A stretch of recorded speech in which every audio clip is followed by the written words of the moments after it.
mungkin ada 3 hal ya yang bagi saya ingatan agama itu. Yang pertama, ingatan saya itu banyak cerita-cerita di dalam agama waktu saya belajar agama masa kecil itu membuka imajinasi saya, memperkaya imajinasi saya mengenai manusia, mengenai alam, mengenai Tuhan, mengenai tempat-tempat di luar yang saya lihat sehari-hari. Itu, jadi imajinasi saya bertambah ya. Misalnya kisah, karena saya orang Katolik, saya banyak mendengar kisah mengenai dari kitab suci Perjanjian Lama dan Perjanjian Baru, ya, kisah mengenai perjalanan orang-orang Israel dari Mesir, kisah mengenai Abraham dan sebagainya. Itu membuat saya terkoneksi dengan dunia di luar saya sehari-hari. Itu yang pertama. Jadi memperkaya imajinasi. Yang kedua, saya menjadi karena saya punya agama, maka saya punya iman, dan iman itu membuat saya merasa diri punya relasi dengan sesuatu yang di atas, yaitu yang dipercaya sebagai Tuhan. Karena saya sebagai orang Katolik, saya merasa bahwa Tuhan yang tidak kelihatan itu menjadi kelihatan di dalam Yesus Kristus, yang kami sebut dengan sebutan Tuhan Yesus itu. Di dalam Kristus itu saya merasa bisa secara pribadi punya relasi dengan Tuhan. Kemudian yang ketiga, karena agama punya beberapa peraturan hidup dan sebagainya, itu yang membentuk saya berelasi dengan orang lain, entah di dalam keluarga, entah di sekolah, entah di tempat lain. Karena itu ada semacam norma agama atau etika dan sebagainya yang diajarkan di situ. Harus jujur, harus terbuka terhadap orang lain, harus mencintai orang lain dan sebagainya itu. Jadi itu yang beberapa pengalaman, 3 pengalaman yang bagi saya rasakan waktu pertama-tama saya mengenal agama saat saya kecil. Agama itu mengajarkan bahwa semua orang itu, minimal di agama saya, semua orang itu setara atau sejajar di hadapan Tuhan. Anda mau ini, mau itu semua sejajar di hadapan Tuhan. Anda adalah makhluk-makhluk ciptaan ya.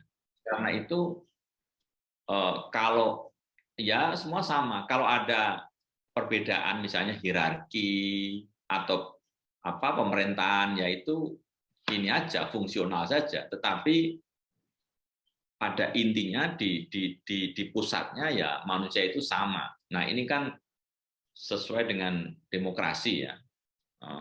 Semua orang itu punya hak dan kewajiban yang sama sebagai manusia, punya kelebihan kekurangannya masing-masing, dan semua itu harus ditampung.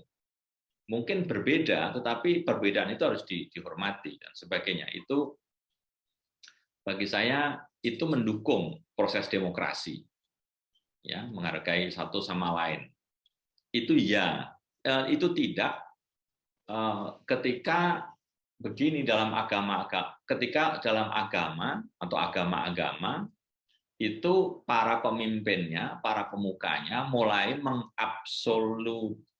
mengabsolutkan agamanya di atas agama-agama lain, ya, atau bahkan menyerang orang agama lain, atau menyerang pemerintahan demokrasi dan sebagainya atas nama keyakinan tertentu. Nah, menurut saya pendidikan seperti itu tidak sesuai dengan demokrasi, bahkan bisa mengancam demokrasi itu sendiri, menurut saya. Nah, sekarang ini saya mengajar di sebuah universitas, juga universitas Katolik, namanya Universitas Sanata Dharma di Yogyakarta. Ya, mahasiswanya dari berbagai kelompok agama dan tidak masalah.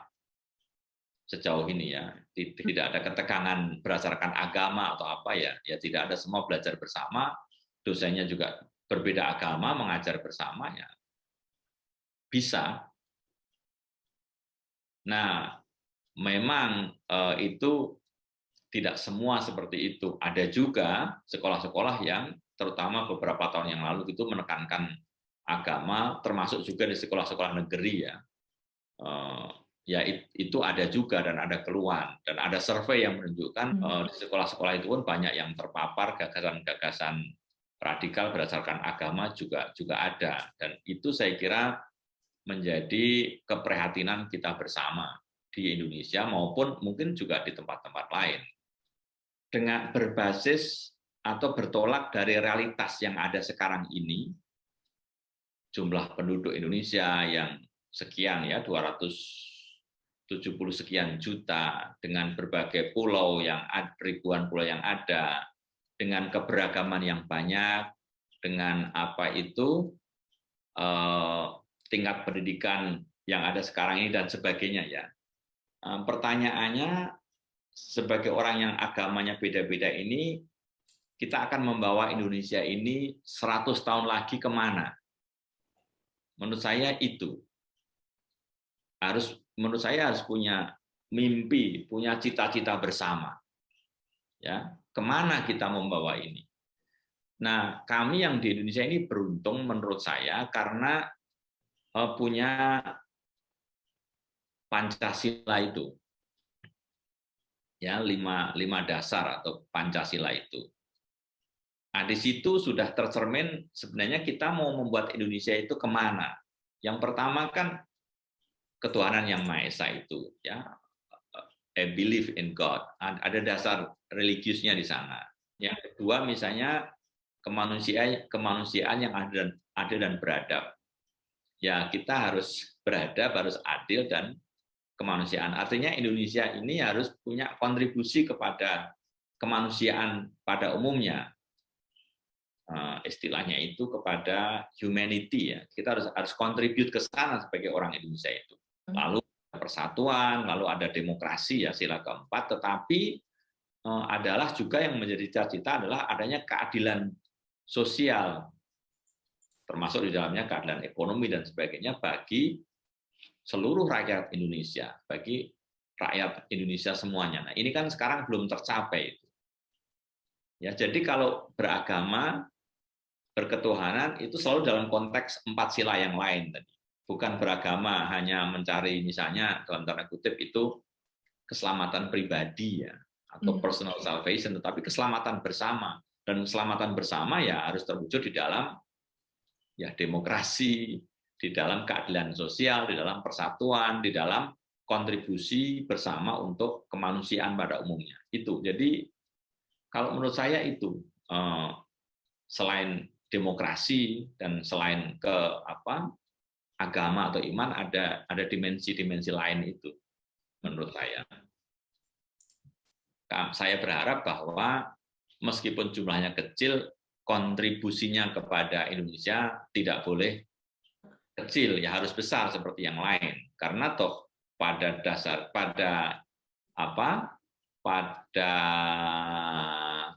intinya ya di dalam sebuah demokrasi kan agamanya salah satu identitas saja. Identitas lain adalah bahwa kita ini semua warga negara dan kita harus berkontribusi. Entah dari kelompok besar, entah dari kelompok kecil, itu harus berkontribusi. Bahwa saya misalnya Katolik dan karena itu saya minoritas, atau misalnya saya Hindu dan karena itu saya minoritas, ya betul. Tetapi karena saya orang Jawa gitu ya, yang anggota dari mayoritas juga gitu kan, semacam itu ya. Jadi ada banyak lapisan. Jadi dalam demokrasi saya kira, dalam demokrasi dan agama saya kira banyak aspek yang harus dilihat. Sudah sejak awal ketika Republik ini didirikan sudah disepakati bahwa dasarnya adalah demokrasi. Ini sebuah republik demokrasi dan bukan sebuah negara yang berdasarkan agama ini atau agama itu.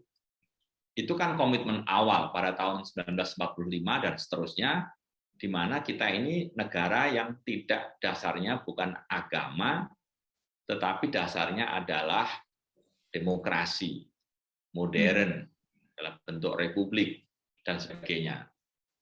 Nah, itu semua sekali lagi dengan jelas terumuskan di dalam Pancasila itu tadi. Ketuhanannya kan universal, bukan Tuhan kelompok agama tertentu. Lalu yang namanya Pancasila itu nanti diuraikan juga di dalam konstitusi Undang-Undang Dasar 1945, di mana juga tidak ada privilege atau privilege untuk agama tertentu. Dasarnya murni demokrasi. Itu ya. Jadi itu pertama yang harus diingat. Yang kedua itu yang sejarah ya, tetapi yang sekarang ini ya kita tahu kan bahwa bahkan ketika sebuah negara itu dasarnya satu agama, ya tidak ada jaminan bahwa negara itu baik-baik ya, bahwa negara itu tidak ada konflik, bahwa negara itu rakyatnya happy dan sebagainya, nggak ada jaminan. Ya, menurut saya itu ya yang membuat kita happy apa ya, itu tadi kesatuan di dalam perbedaan itu kita bersatu membangun sesuatu untuk tujuan tertentu, ke arah kedepannya ini kita mau apa untuk kita sendiri maupun kontribusi untuk kemanusiaan, untuk humanity pada umumnya. Toh pada akhirnya kita tahu bahwa siapapun Anda, kita sedang tinggal di sebuah planet yang sama. Dan kalau dibanding dengan planet-planet yang lain, planet kita ini yang nggak besar-besar amat gitu ya. Mau dibandingkan dengan Jupiter atau apa ya, kita ini kecil rumah ini. Sehingga ini, this is our common home, this is the only home we have. Nah, maka mari kita rawat bersama. Jadi itu menurut saya. Jadi apa ya? Akhirnya ya kita ini penghuni rumah yang sama, dalam tanda kutip rumah kecil. Dulu kita menganggap bumi ini segala-galanya, tetapi sekarang kita tahu bahwa ya. Dan sekarang kita tahu kalau misalnya ada pandemi COVID-19, apapun agama Anda, ada resiko Anda kena. COVID tidak membedakan agama. Dan ketika ada climate change, perubahan iklim dan kacau ini ya perubahan ini entah api, kebakaran, entah banjir bisa melanda siapapun juga gitu. Nah, maka tidak ada alasan bagi kita untuk mengkotak-kotakan orang berdasarkan agama, tetapi yang perlu kita usahakan adalah berdasarkan agama masing-masing, mari kita bekerja sama untuk kemanusiaan, mari kita bergandeng tangan untuk memperbaiki rumah bersama ini yang bernama bumi ini. Saya kira reformasi yang terjadi di Indonesia tahun 1998 itu juga tidak langsung diikuti oleh situasi yang ideal. Bahkan selama 20 tahun banyak orang komplain ya, mengeluh. Ini katanya reformasi tapi semuanya masih sama. Saya kira ya ada yang sama tetapi ada yang juga yang berubah. Ya, misalnya sistem demokrasi yang lebih terbuka. Misalnya dominasi militer ya yang sudah jauh berkurang dan sebagainya. Ya ada perubahan itu. Ya, tetapi ada banyak yang sama ya. Misalnya korupsinya juga tetap besar ya. Itu sama. Lalu mungkin konflik-konflik juga masih sama dan sebagainya. Nah, tetapi menurut saya tidak berarti bahwa reformasi tidak ada artinya. Menurut saya artinya besar. Nah, terutama sejak tahun 2014 ya, di bawah misalnya presiden yang sekarang ya, Presiden Joko Widodo ya. Saya kira sudah banyak perubahan ya.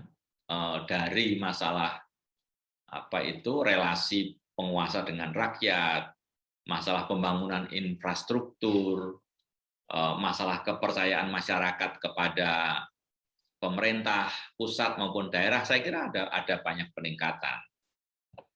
Nah, salah satu kuncinya menurut saya adalah, ini istilah yang diingatkan kepada kami lagi tadi malam dalam pidato Budaya Pusdema, adalah leadership by example, memimpin dengan contoh. Saya kira ini yang penting. Jadi bukan hanya dengan kata-kata. Kalau pemimpinnya ini jujur, terbuka, kerja keras dan sebagainya, saya kira rakyat juga termotivasi untuk jujur, kerja keras, bersikap demokratis dan sebagainya. Menurut saya itu penting. Jadi leading by giving example, ya, memimpin dengan cara memberikan contoh, bukan hanya dengan mengatakan, tetapi memberi contoh. Saya kira itu penting, dan oleh Presiden sekarang, Presiden Joko Widodo atau Jokowi, saya kira ini cukup berhasil, ya, menurut saya, memimpin dengan memberi contoh. Misalnya begini, ya, ini buah reformasi juga. Ini saya tidak tahu apakah Anda sempat melihat, tetapi kalau peringatan 17 Agustus, ya, peringatan kemerdekaan itu, presidennya dan yang lain kan memakai pakaian etnis, ya, daerah. Dulu kan selalu formal, pakai pakaian resmi barat gitu, ya. Sekarang ini memakai pakaian-pakaian daerah gitu. Itu kan contoh nyata demokrasi, di mana budaya-budaya lokal tradisional itu dihargai pada tingkat pusat, untuk menunjukkan bahwa Indonesia itu beragam dan sebagainya. Saya kira itu contoh kecil, ya, bagaimana demokrasi itu berlangsung dalam kehidupan hari-hari. Itu kalau saya mikirnya antara lain begitu. Nah, karena saya bekerja di sebuah institusi akademik di universitas. Saya katakan tadi, saya mengajar di Universitas Sanata Dharma di Yogyakarta.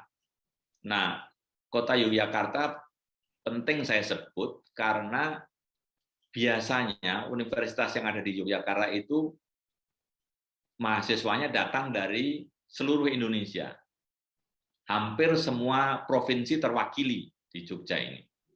Sehingga kalau saya mengajarkan sesuatu, saya merasa bahwa nanti apa yang kami ajarkan itu akan dibawa ke seluruh Indonesia.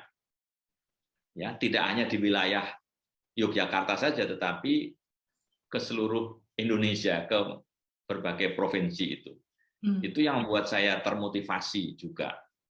Saya merasa senang karena juga selain saya itu bergerak sebagai pengajar, saya juga aktif di luar dunia akademik. Terutama saya membantu, mendampingi atau menemani para korban tragedi 1965. Tidak sepenuhnya saya bisa membantu mereka, tetapi semampu saya juga membantu mereka, menemani mereka, membesarkan hati mereka dan sebagainya, dan juga orang-orang yang membantu mereka. Jadi, sebagaimana kita tahu di Indonesia pada tahun 1965 terjadi pergolakan politik yang luar biasa, banyak sekali korbannya yang meninggal maupun yang di penjara dan sebagainya. Banyak yang sudah mendahului kita, tetapi masih ada yang bersama dengan kita. Nah, saya dengan banyak teman membantu mereka. Jadi saya merasa termotivasi bahwa saya tidak hanya tinggal di sebuah menara gading, hanya di sekolahan saja atau di kampus, tapi saya juga berusaha membantu masyarakat, khususnya mereka yang menjadi korban kekerasan kolektif itu. Itu membuat saya termotivasi. Jadi kira-kira yang utama 3 itu yang membuat saya termotivasi. Tentu dasarnya adalah selain latar belakang akademik, latar belakang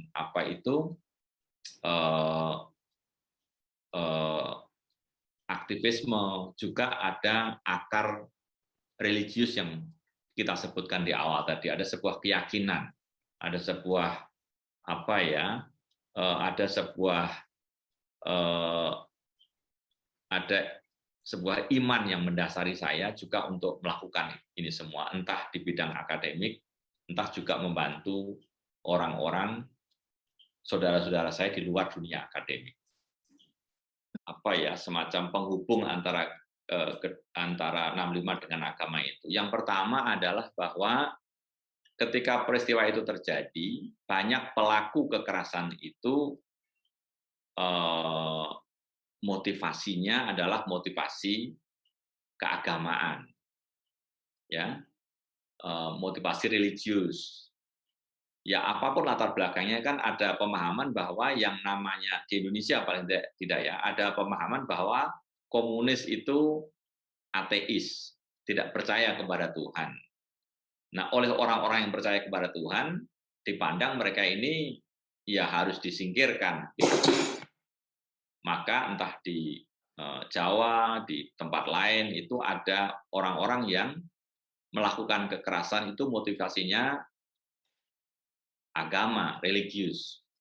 Nah, tentu kami para sejarawan juga tahu bahwa itu seringkali dipakai oleh kekuatan politik pada waktu itu ya. Jadi kelompok agama ini dipakai dan sebagainya. Tetapi yang jelas bahwa dalam tindak kekerasan itu ada kelompok-kelompok tertentu yang dasarnya agama. Ini bisa kita lihat di dalam banyak studi.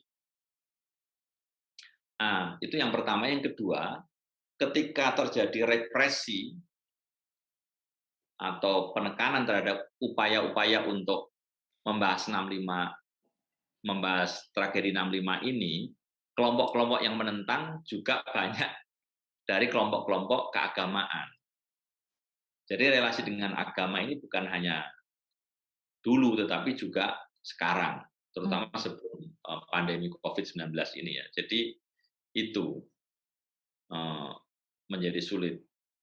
Tetapi pada saat yang sama sudah kita rasakan bahwa banyak juga sekarang ini kelompok-kelompok agama yang mulai mendorong terjadinya rekonsiliasi, mulai mendorong terjadinya penulisan sejarah yang lebih seimbang dan sebagainya. Itu juga banyak yang dimotivasi oleh kelompok-kelompok agama, difasilitasi oleh kelompok-kelompok yang berdasarkan iman dan sebagainya. Jadi tidak semuanya hitam putih, tetapi juga ada warna-warna lain di mana agama juga mendorong proses rekonsiliasi itu sendiri, terutama terkait dengan masalah tragedi 65 di Indonesia. Proses rekonsiliasi itu muncul dari dua sisi, dari luar maupun dari dalam. Dari luar itu proses rekonsiliasi dulu berawal karena melihat contoh-contoh di luar Indonesia di mana terjadi upaya-upaya rekonsiliasi. Ada di Afrika Selatan, ada di Jerman sendiri, ada di beberapa negara Amerika Latin dan Afrika. Itu semua menginspirasi beberapa teman dari Indonesia ini untuk juga mengupayakan rekonsiliasi. Ya, itu. Tetapi itu yang dari luar, dari dalam juga ada dorongan rekonsiliasi itu. Minimal dorongan untuk mari kita membicarakan apa yang terjadi pada tahun 65 dan setelahnya itu. Nah, terutama yang internal ini kelihatan bahwa dorongan itu muncul sejak adanya reformasi itu. Ya, sejak turunnya pemerintahan Orde Baru tahun 1998. Jadi di situ muncul inisiatif untuk melakukan rekonsiliasi. Pada level pemerintahan, rekonsiliasi itu nanti akhirnya muncul di dalam